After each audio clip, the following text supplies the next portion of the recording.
Do do do do do do do do. Don't give it away. We're gonna do that piece. Well, you can do it. Yeah, you can do it. You can prelude. Why not? A little anticipation. Glad that you're able to come and attend this virtual presentation. Okay. Goodbye. Is it safe to come out yet?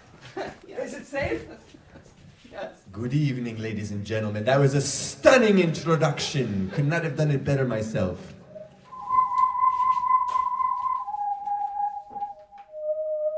Oh my God, I'm getting spooked already. This is, thank you for joining us on YouTube. We are the Paul Joseph Trio, ready to get you spooked. And we are doing spooky classical jazz, a live streaming only. And it's too bad we couldn't play for a live audience because I need to play for an audience. And I refuse to not play for an audience. Hey, what's wrong with that? Hey, if I can't play for a live audience, I'll play for a dead audience. We have our special guests, Mr. and Mrs. Bones. We're honored to have them with us today. And our first piece is going to be a piece by a famous French composer, Camille Saint-Saens. And Camille Saint-Saens, you know, the French composers, they know how to do spooky. And so he wrote this piece called Danse Macabre. And we're going to bring this to you now.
coming from somewhere. It must have been from Mr. Bones. Mr. Bones, did you enjoy that? He didn't have anything bad to say. Okay, so how's everyone out there in YouTube right now? Can you hear okay? Is our sound coming in okay? Too bad.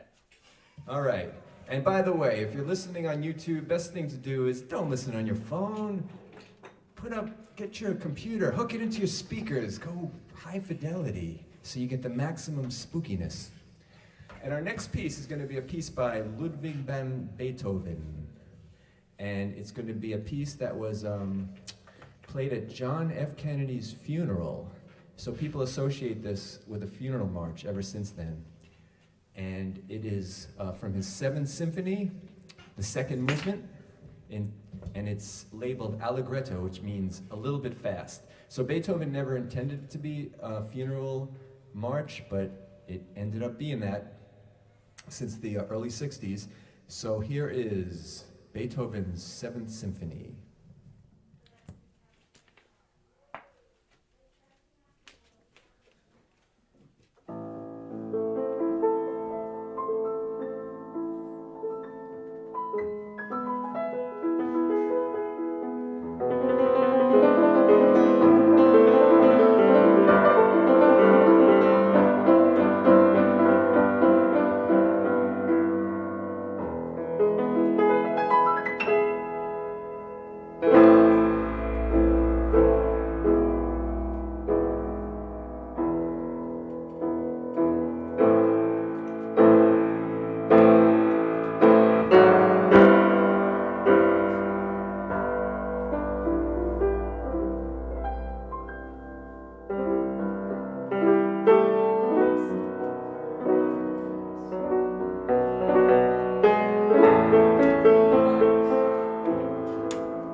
Thank you very much.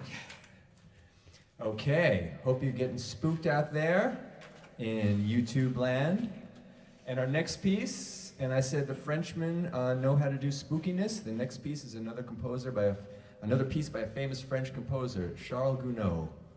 And he wrote this piece called, this is a real funeral march. It's called Funeral March for a Marionette. And it's a very famous piece, which many of you might have known if you're Alfred Hitchcock fans, because this is featured as the theme song in his Alfred Hitchcock's Presents series. So, and anyway, it's also a very notable song because it's the wedding song of Mr. and Mrs. Bones. A matter of fact, Mrs. Bones' first name is Annette.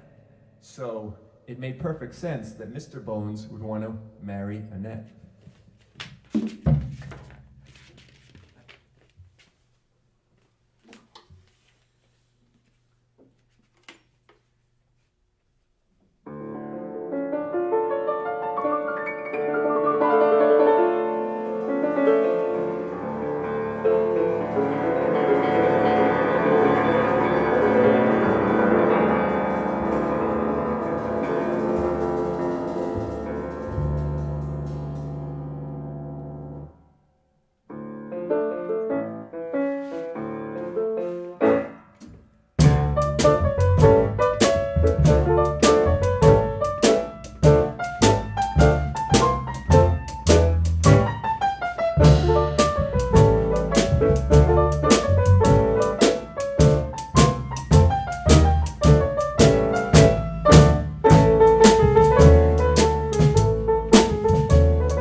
Mr. Bones, how did you like that one?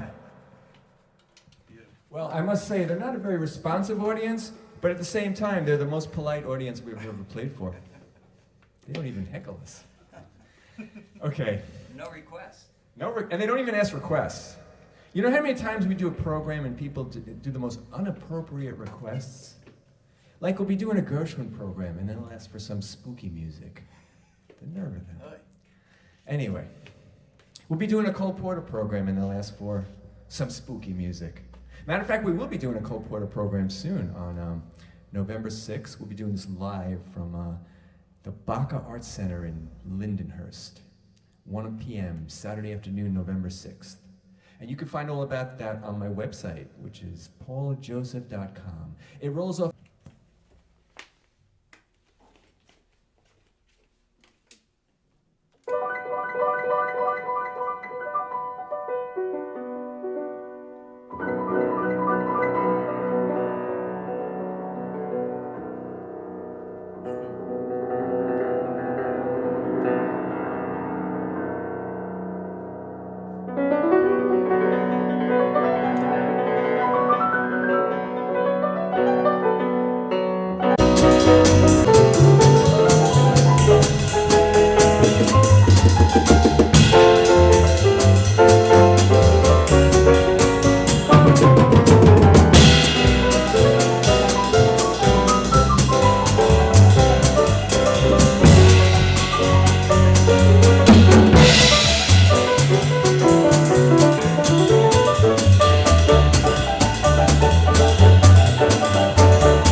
Thank you so much.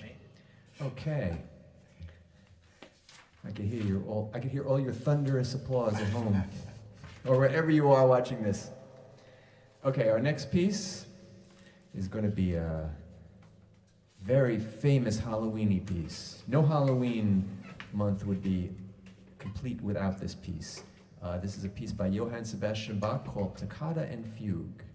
And we're actually just going to play part of the toccata part. We're going to touch on the toccata part.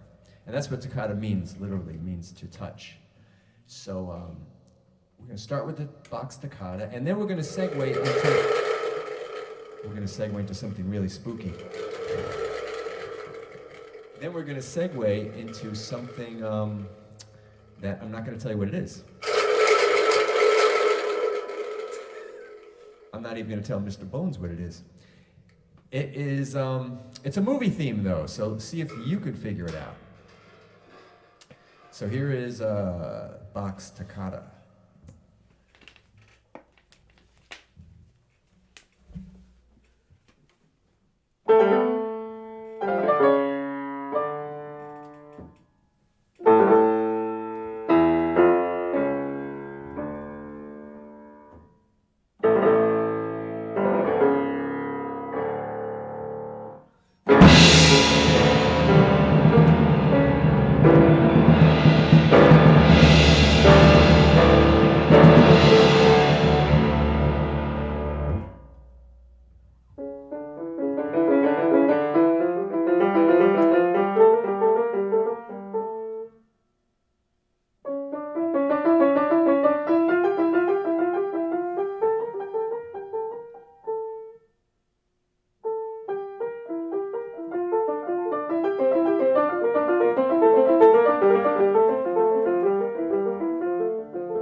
Now that must have spooked you.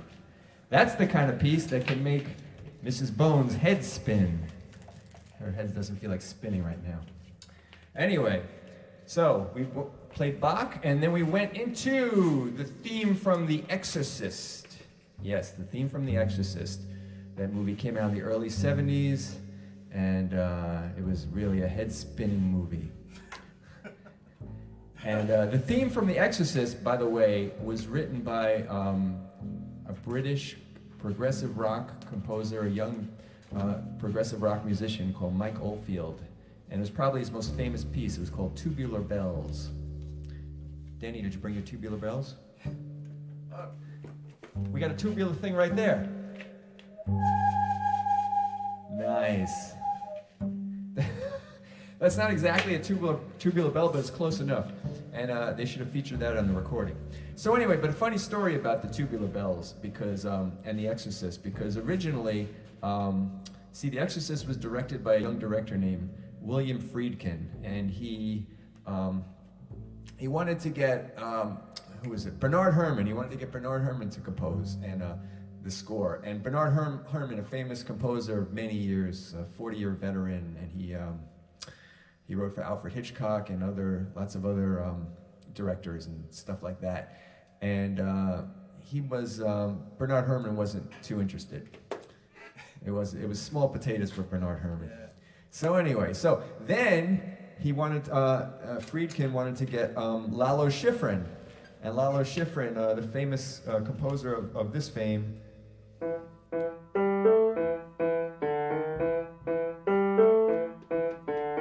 that's right, Lalo Schifrin wrote Mission Impossible. By the way, that has 5 beats. Not as many as the last piece. The theme from The Exorcist has 15-beat cycle. It's a head-spinning cycle, really. So anyway, so back to Lalo Schifrin. So Lalo says, yeah, I'd love to score it. So Friedkin was talking, saying maybe, some kind of small group. So Lalo says, no problem. So he comes back and he brings a recording of an 80-piece orchestra. And they showed it for the director's cut. They showed it to the, so the people could watch and evaluate it. And, so when they showed this demo presentation of it, it literally made people's stomachs churn. And supposedly Friedkin got so upset that he just threw the score and the recording of the score out the Friedkin window. So, I'm glad the band thinks this is funny. Mr. Bones does too, he's just being polite. So anyway, Friedkin's digging through the vaults at the studio, and he comes across this one of the initial releases on Virgin Records by Richard Branson. Richard Branson, who we all know now as a space cadet. So, yes, and this is probably, he found this Tubular Bells by Mike Oldfield on Richard Branson's Virgin record label, and this probably made Mike Oldfield, Richard Branson, and Virgin Records very famous. So he decided to use that as the main theme for The Exorcist. So that's the story. So now you can impress your neighbors. You don't even have to Google it. Okay, so this is about the midpoint of the program, and so we're going to take a brief intermission of about 1 second. Okay, we're back. And the next piece is going to feature our bassist, Edgar Mills. And it's a piece by Edvard Grieg called In the Hall of the Mountain King.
Thank you so much. That was the Hall of the Mountain King that featured our bassist Edgar Mills.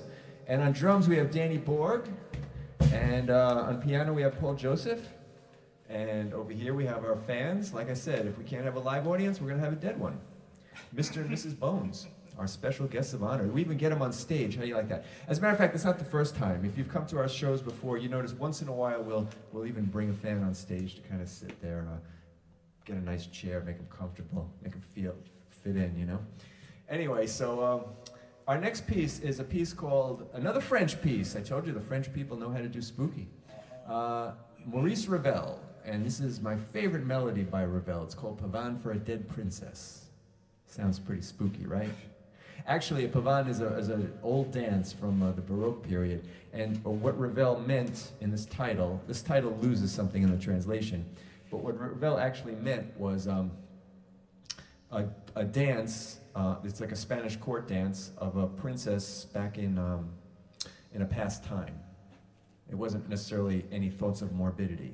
So it's a beautiful melody too, so we figured we'd lighten up the mood with something that has a spooky title, but not so, not so spooky a sound. But anyway, it's perfect for jazz because, and we're going to do this in the style of a bossa nova, and it's perfect because Ravel and the other French impressionistic composers, they basically introduced jazz harmony to the West. And jazz harmony really is derived from what the French composers did.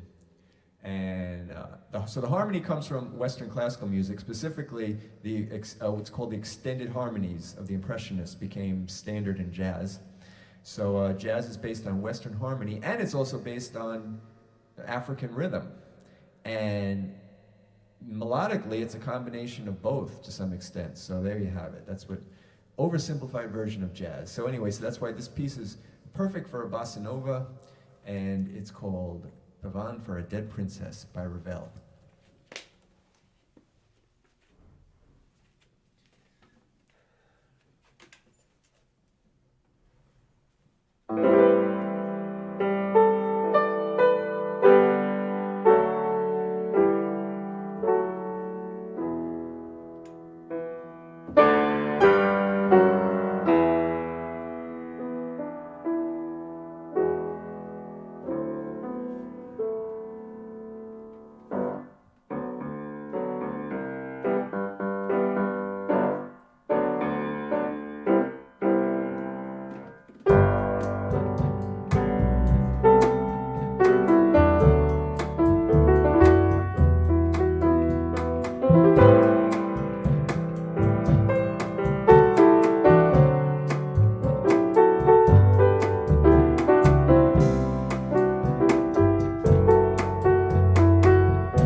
Thank you.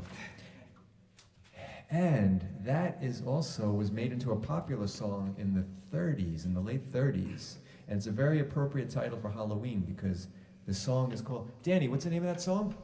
The Lamp is Low. The Lamp is Low, and I was very impressed because Danny actually knew this song. Not many people know this. The Lamp is Low. It was actually, they took the melody from Ravel's Pavane, and it was done by, the first recording was by Mildred Bailey and her orchestra back in 1939. And then, later that year, Tommy Dorsey recorded it, and that was the big hit. He kind of upped the tempo a little bit on it, so, and that became a hit. So that was, so there were actually jazz interpretations of this done before our bossa nova. So I don't know if there's ever a jazz interpretation of the next piece ever done, and I don't know if I'd even call this a jazz interpretation, but it is the famous, another funeral march, by the way, the funeral march from Chopin's B-flat minor piano sonata.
just downright creepy.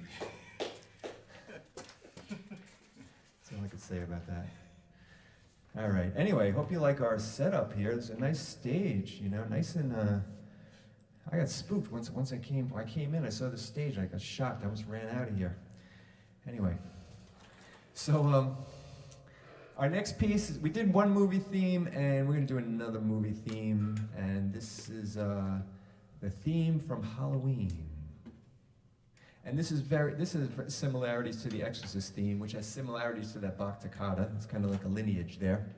So here is the theme from Halloween.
Now, doesn't that piece make you want to just go trick-or-treating? Anyway, what do you think, Mr. Bones? Did you enjoy that piece? Did it make you feel like, did it bring back memories of thousands of years ago? It brought back many fond memories. I'm glad. All right, it's good to hear something out of you for once in a while. Mr. Bones and Mrs. Bones, we'd like to thank them very much for attending our concert, because like I always say, if you can't play for a live audience, play for a dead audience. Doesn't she look beautiful, Mrs. Bones? She's got this nice red dress. She's got her hair all dyed red for the occasion. Special. She dressed up special because she knew she was coming to hear the Paul Joseph Dyed Trio. her bones too. What was that? She dyed her bones. No, she didn't dye her bones. She's just blushing. Radiation poison. No radiation. She's just blushing. This is how skeletons blush, you know. Oh. She's next to Mr. Bones. I mean, who wouldn't blush next to being next to Mr. Bones? Anyway. And Mr. Bones has his, he dressed like for the occasion. He wore his nice derby here. And he also wore his live free or die shirt. I guess he's kind of experienced that firsthand. So, there you go. All right, so we're going to play one more piece, and before we do, we want to thank the Massapequa Library for sponsoring this and having this. We're playing from the beautiful stage of the Massapequa Library. We'd like to thank our programmer, Lee Gundell, and if you like the program, please let him know. And if you didn't like the program, just don't let anyone know. It's our secret, me and you. Hey, our streamer, Dave. That's right, and we want to thank Dave, our tech guy, for bringing this to you. So if it came through in good quality, you can thank him, and if it didn't, you can thank him too. But anyway, but this has been a lot of fun. I want to thank our great band too. On the drums we have Danny Borg, and on the bass we have Edgar Mills, and Paul Joseph on piano, and and I want to remind you all that we do have a show coming up. If you're in the area in Lindenhurst on November 6th, the Saturday, 1 p.m., we're going to be playing our Cole Porter Jazz at the Bach Arts Center. And also, you can go to my website, pauljoseph.com. You can see the event on my events page, and you can sign the email list if you want. Paul, did you say revenge page? Revenge page? Did I say revenge page? I don't know what I said. I'm just like so spooked out. I don't know what I'm saying anymore, you know? You can get revenge for getting spooked out. Go to pauljoseph.com and you can sign our email list and whatever. Okay, so one more piece, and this is going to be, it's going to feature our drummer Danny, and this is called The Night on Bald Mountain by Modest Mussorgsky. Actually, it was orchestrated by Rimsky-Korsakov, Nikolai Rimsky-Korsakov, a famous orchestrator, probably the greatest orchestrator ever. And actually, this piece was featured in Fantasia. The Fantasia version was actually orchestrated by Stokowski, who was the conductor of that, and he actually, he based it on Rimsky-Korsakov. So anyways, that's a little bit of backstory in case anyone's interested. So Night on Bald Mountain by Mussorgsky.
finish line, ladies and gentlemen. Once again, I want to thank the Massapequa Library and Lee Gondel. Lee, would you like to say anything before we leave? Would you like to give another spooky impersonation? Oh, sure. I mean, he did great at the beginning. I mean, I didn't want to. Yes, I put my mask back on, but perhaps I can say a few words. Ah, the children of the night. What beautiful music they have made. Thank you so much. Thank you. I don't know how I went from vampire to Lawrence Welk, but there you go. Thanks again. A wonderful performance. Thank you, Lee. All right, thank you all for tuning in. We'll see you soon. Okay, God.